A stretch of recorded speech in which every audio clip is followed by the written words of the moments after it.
ನೋಟುಗಳ ವಿಚಾರಕ್ಕೆ ಸಂಬಂಧಪಟ್ಟಂತಹ ಸುದ್ದಿ ಇದೆ. ನಮ್ಮಲ್ಲಿ ಅನೇಕ ಬಾರಿ ಕೆಲವೊಂದಿಷ್ಟು ಜನರಿಗೆ ಕೆಲವೊಂದಿಷ್ಟು ಸಮಸ್ಯೆ ಆಗ್ತಾ ಇರುತ್ತೆ. ಈ ಹರಿದ ನೋಟುಗಳ ಸಮಸ್ಯೆ, ನೋಟುಗಳನ್ನೆಲ್ಲೋ ಕಿಸೆದಲ್ಲಿ ಇಟ್ಟು ಜೇಬಿನಲ್ಲಿ ಇಟ್ಕೊಂಡು ಹೋಗುವಂಥ ಸಮಯದಲ್ಲಿ ತೇವ ಆಗಿಬಿಡ್ತು ಅನ್ನುವಂತಹ ಕಾರಣಕ್ಕಾಗಿ ಅವುಗಳನ್ನು ಮರುಬಳಕೆ ಮಾಡೋದು ಹೆಂಗೆ, ಅದನ್ನು ತೆಗೆದುಕೊಳ್ತಾರೋ ಇಲ್ವೋ ಇತ್ಯಾದಿ ಸಮಸ್ಯೆಗಳು ಬರ್ತಾ ಇತ್ತು. ಹರಿದ ನೋಟುಗಳಿಂದ ಕೆಲವೊಂದಿಷ್ಟು ಸಮಸ್ಯೆ ಆಗ್ತಾ ಇತ್ತು. ಹರಿದ ನೋಟುಗಳು ಸ್ವಲ್ಪ ಏನಾದರೂ ಹರಿದು ಅಲ್ಲಿ ಸ್ವಲ್ಪ ಏನಾದರೂ ಪ್ಯಾಚ್ ಹಾಕೋ ಪ್ರಯತ್ನವನ್ನು ಮಾಡಿದ್ರಲ್ಲಿ ಅಂಗಡಿಗಳಲ್ಲೂ ಕೂಡ ಸ್ವೀಕಾರ ಮಾಡ್ತಿರಲಿಲ್ಲ. ಅದನ್ನು ನೀವು ಡೆಪಾಸಿಟ್ ಮಾಡಬೇಕು ಅಂತ ಹೇಳಿದರೆ ಬ್ಯಾಂಕಿಗೆ ಹೋಗಬೇಕಾದಂಥ ಅನಿವಾರ್ಯತೆ ಇತ್ತು. ಇವೆಲ್ಲದರ ನಡುವೆ RBI ಹಿಂದೆ ಇಂಥದ್ದೊಂದು ನಿರ್ಧಾರವನ್ನು ತೆಗೆದುಕೊಂಡಿತ್ತು, ಪ್ಲಾಸ್ಟಿಕ್ ನೋಟುಗಳನ್ನು ಮುದ್ರಣ ಮಾಡಬೇಕು ಅಂತ.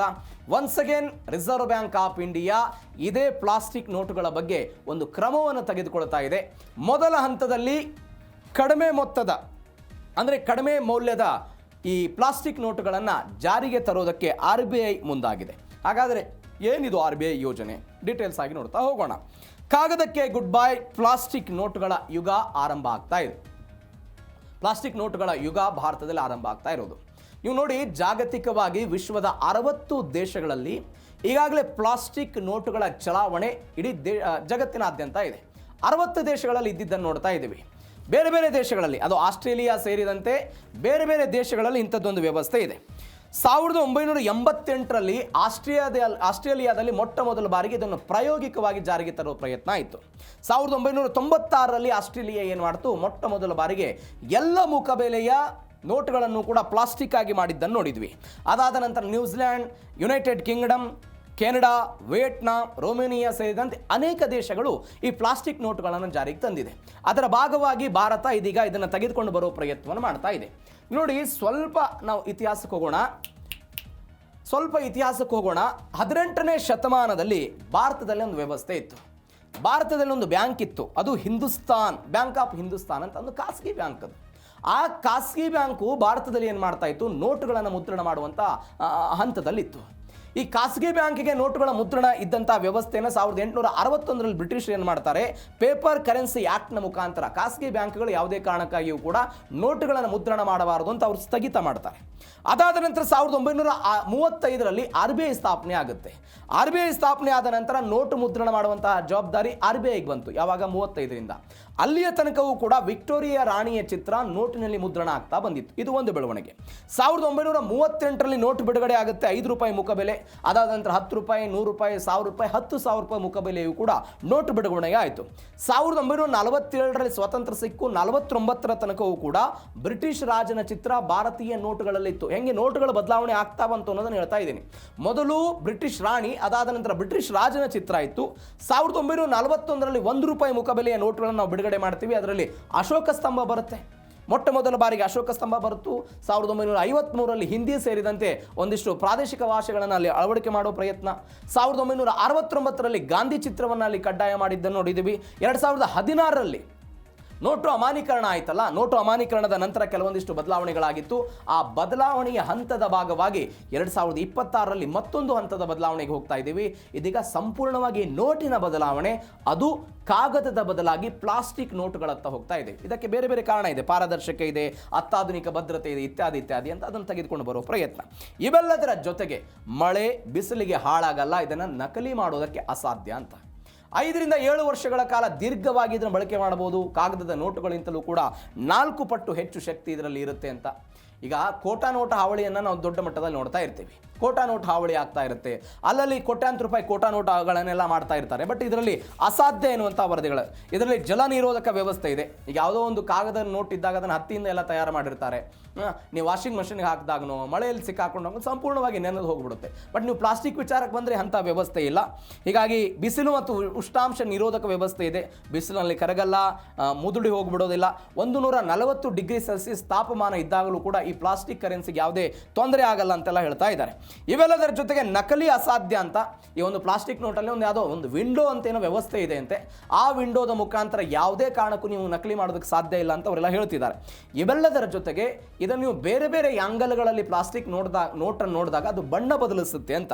ಒಂದು ಹೋಲೋಗ್ರಾಮ್ ವ್ಯವಸ್ಥೆಯನ್ನು, ಹೋಲೋಗ್ರಾಮ್ ಶೀಟನ್ನು ಈ ಪ್ಲಾಸ್ಟಿಕ್ನಲ್ಲಿ ತೆಗೆದುಕೊಂಡು ಬರ್ತಾರಂತೆ. ಹೀಗಾಗಿ ಬಣ್ಣ ಬದಲಿಸುವಂತಹ ವ್ಯವಸ್ಥೆ ಇದರಲ್ಲಿ ಇರೋದ್ರಿಂದ ಇದನ್ನು ನಕಲಿ ಮಾಡೋದಕ್ಕೆ ಸಾಧ್ಯ ಇಲ್ಲ ಅಂತ ಹೇಳ್ತಿದ್ದಾರೆ. ಮೈಕ್ರೋ ಪ್ರಿಂಟಿಂಗ್ ಎಲ್ಲವೂ ಕೂಡ ಇರುತ್ತೆ ಅಂತ ಹೇಳ್ತಿದ್ದಾರೆ. ನೋಡೋಣ ಹೆಂಗೆ ಬರುತ್ತೆ ಪ್ಲಾಸ್ಟಿಕ್ ನೋಟು ಅಂತ. ಇವೆಲ್ಲದರ ಜೊತೆಗೆ ಮತ್ತೊಂದು ಬೆಳವಣಿಗೆ, ಮೈಸೂರು ಸೇರಿ 5 ನಗರಗಳಲ್ಲಿ ಇದನ್ನು ಅಗ್ನಿ ಪರೀಕ್ಷೆಗೆ ತೆಗೆದುಕೊಂಡು ಬರ್ತಾ ಇದ್ದಾರೆ. ಮೈಸೂರು ಸೇರಿ ಹವಾಮಾನ ವೈಪರೀತ್ಯ ಪರೀಕ್ಷೆ ಮಾಡೋದಕ್ಕೆ 5 ನಗರಗಳನ್ನು ಇವರು ಮೊಟ್ಟ ಮೊದಲ ಬಾರಿಗೆ ಆಯ್ಕೆ ಮಾಡ್ಕೊಳ್ತಾ ಇದ್ದಾರೆ. ಹಾಗಾದರೆ ಭಾರತದಲ್ಲಿ ಮೊಟ್ಟ ಮೊದಲ ಬಾರಿಗೆ ಇಲ್ಲ. 2012ರಲ್ಲಿ, ಅದಕ್ಕಿಂತ ಮೊದಲು 2009ರಲ್ಲಿ RBI ಮೊಟ್ಟ ಮೊದಲ ಬಾರಿಗೆ ಪ್ಲಾಸ್ಟಿಕ್ ನೋಟುಗಳನ್ನು ಭಾರತದಲ್ಲಿ ತೆಗೆದುಕೊಂಡು ಬರಬೇಕು ಅಂತ ಪ್ರಸ್ತಾವನೆ ಇಡುತ್ತೆ. 2012ರಲ್ಲಿ 10 ರೂಪಾಯಿ ಮುಖಬೆಲೆಯ 100 ಕೋಟಿ ರೂಪಾಯಿ ಪ್ಲಾಸ್ಟಿಕ್ ನೋಟುಗಳನ್ನು ಪ್ರಾಯೋಗಿಕವಾಗಿ ಚಾಲನೆ ತರಬೇಕು ಅಂತ ಅನುಮೋದನೆಯನ್ನು ಕೂಡ ಸರ್ಕಾರ ಕೊಡುತ್ತೆ.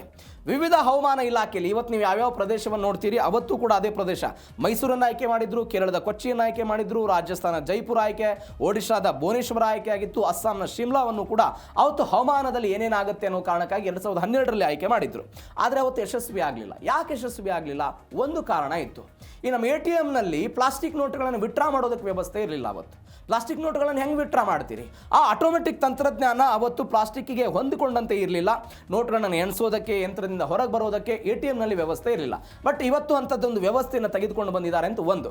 ಎರಡನೇದು, ಅವತ್ತು ಯಾಕೆ ಯಶಸ್ಸು ಆಗಲಿಲ್ಲ ಅಂತ ಹೇಳಿದ್ರೆ ಹವಾಮಾನದ ಸವಾಲು ದೊಡ್ಡ ಮಟ್ಟದಲ್ಲಿತ್ತು. ದೀರ್ಘಕಾಲ ಇದನ್ನು ಹೆಂಗೆ ತೆಗೆದುಕೊಂಡು ಹೋಗಬೇಕು, ಅವತ್ತು ಹೆಂಗೆ ಇದನ್ನು ರೂಪಿಸಬೇಕು ಅನ್ನೋಂಥ ವ್ಯವಸ್ಥೆ ಭಾರತದಲ್ಲಿ ಕೊರತೆ ಇತ್ತು. ಹೀಗಾಗಿ ಅದನ್ನು ಅವತ್ತು ರದ್ದು ಮಾಡಿದ್ರೆ ಈಗ ಒಂದ್ಸಲ ತೆಗೆದುಕೊಂಡು ಬರ್ತಾ ಇದ್ದಾರೆ. ಈಗ ಉತ್ಪಾದನೆ ವೆಚ್ಚವು ಕೂಡ ನಮಗೆ ಬೇಕಾದಂಥ ಈ ಪ್ಲಾಸ್ಟಿಕ್ ನೋಟುಗಳನ್ನು ತಯಾರು ಮಾಡಬೇಕು ಅಂತ ಹೇಳಿದ್ರೆ ಪಾಲಿಮರ್ ಶೀಟ್ಗಳು ಬೇಕಲ್ಲ, ಅದರ ಆಮದು ಕೂಡ ದೊಡ್ಡ ಮಟ್ಟದಲ್ಲಿ ಹಣ ಬೇಕಾಗಿತ್ತು. ಹೀಗಾಗಿ ಎಲ್ಲವೂ ಕೂಡ ಹೋಗಿತ್ತು. ಇದೀಗ ಅದು ಕಡಿಮೆ ಆಗಿದೆ ಅಂತೆಲ್ಲ ಹೇಳ್ತಾ ಇದ್ದಾರೆ.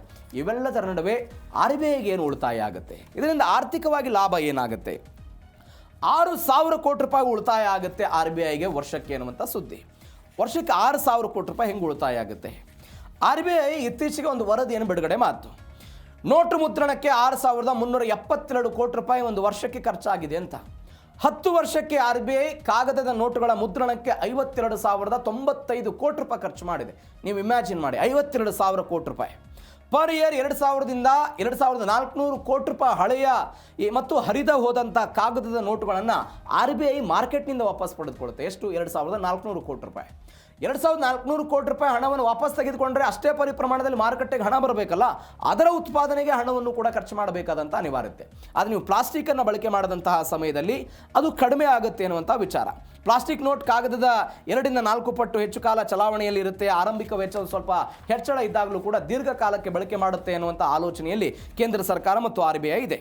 ಇವೆಲ್ಲದರ ನಡುವೆ ಚೀನಾ ಮತ್ತು ಪಾಕಿಸ್ತಾನಕ್ಕೆ ಟೆಂಡರ್ನ ವಿಚಾರದಲ್ಲಿ ಗೇಟ್ ಪಾಸ್ ಕೊಟ್ಟಿದ್ದಾರೆ. ಅಂದರೆ ಆಗಸ್ಟ್ 18ನೇ ತಾರೀಕು ಏನೋ ಟೆಂಡರ್ಗೆ ಲಾಸ್ಟ್ ಡೇಟ್ ಇದೆ. ಇಲ್ಲಿ ಯಾರ್ಯಾರು ಭಾಗವಹಿಸ್ತಾರಲ್ಲ ಕಂಪನಿಗಳಿಗೆ ಅವರು ಒಂದೆಲ್ಲ ಷರತ್ತು ಹಾಕಿದ್ದಾರೆ. ಯಾರಾದರೂ ಕಂಪನಿಗಳು ಚೀನಾ ಮತ್ತು ಪಾಕಿಸ್ತಾನದ ಜೊತೆಗೆ ವ್ಯಾಪಾರ ವಹಿವಾಟು ನಡೆಸ್ತಾ ಇದ್ದರೆ ಅವಕಾಶ ಕೊಡಲ್ಲ.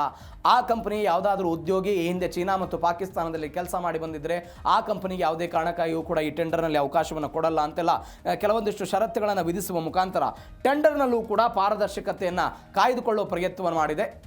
ಅಂದರೆ ಈ ನೋಟ್ ಅಮಾನ್ಯೀಕರಣ ವಿಚಾರಕ್ಕೆ ಸಂಬಂಧಪಟ್ಟಂತೆ 2016ರಲ್ಲಿ ಆದಾಗ ಪಾಕಿಸ್ತಾನದಲ್ಲಿ ಇದೆಲ್ಲ ಬೆಳವಣಿಗೆಗಳಾಗಿತ್ತು. ಉಗ್ರರಿಗೆ ಸಪ್ಲೈ ಆಗ್ತಾ ಇದ್ದ ಹಣ ಎಲ್ಲದರ ಬಗ್ಗೆ ಚರ್ಚೆ ಆಗಿತ್ತು. ಹೀಗಾಗಿ ಭದ್ರತೆಯ ಕಾರಣಕ್ಕಾಗಿ ಒಂದು ದಿಟ್ಟ ಹೆಜ್ಜೆಯನ್ನು ಭಾರತ ಈ ವಿಚಾರದಲ್ಲಿ ಇಟ್ಟಿದ್ದನ್ನು ನೋಡಿದ್ದೀವಿ.